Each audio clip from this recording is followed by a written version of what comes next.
এগুলো বাদ দে বিস্কিট এগুলো আমার পাশে আসো কেন? তুমি কি অ্যাসিস্ট্যান্ট চোখে দেখো না? এখানে তো হুট করে ধুয়ে আমরা 5 বছর চেয়ারম্যান বানাইছি ভোট দিয়ে। হ্যাঁ তা আমাকে কিছু রিলিফের চাল দাও। হ্যাঁ? আমি বউ বাচ্চা লিয়া খায়া থাকি, আমি ফকির মানুষ। এই তুমি কি জানো না এই ফকির মিস্ত্রি আমার সামনে আসে? এই তোর কি মনে নাই তুই কি আমারে ভোট দিছিলি? আমি তো হ্যাঁ? ভোট দিই আমি সাহেব। ও বলে আমারে ভোট দিছে। ইলে তোর কি লিস্টের নামটা কি ঠিক আছে নাকি? নাম আছিল? নামটা দেখি তো।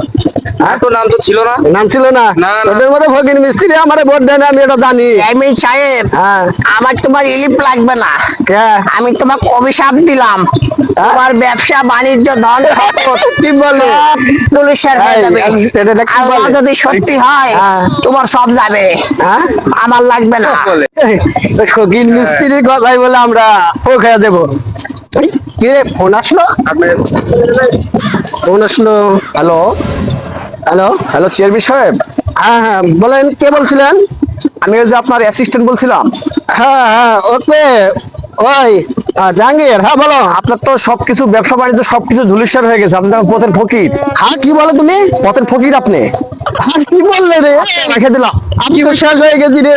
আমার বলে সবকিছু গোডাম মোডাম পুরা গ্যাস হয়ে গেছে গা। তাহলে ওই ফকিরের দোয়াই কি আমাদের কি চুট হয়ে গেল? তাই হয়ে গেছে রে।